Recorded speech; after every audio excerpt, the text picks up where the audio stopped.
Pauwi na mula sa malawak na taniman ng talong ang magkaibigang sina Juanito at si Pronto. Si Juanito ay nahumaling kay Lone Ranger.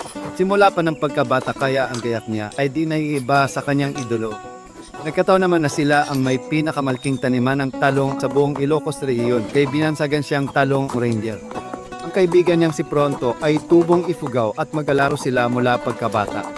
Naghatid sila ng mga pataba at pestisidyo at masayang nakasakay sa kalabaw hanggang sa Pronto, napapa-ebs ako.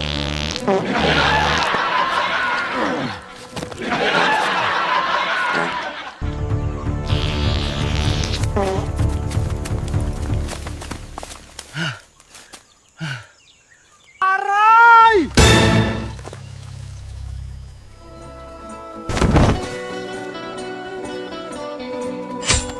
Manong, anyari? Natuklaw ako ng ahas sa junjun ko! Aray!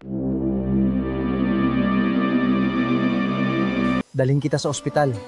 Di ko kaya, tawagan na lang doktor.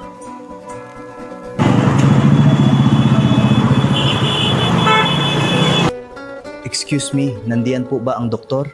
Opo, mapupo muna kayo. Dok, emergency po. Pwedeng sumama kayo. Anong klaseng emergency? Natuklaw ng ahas ang kasama ko.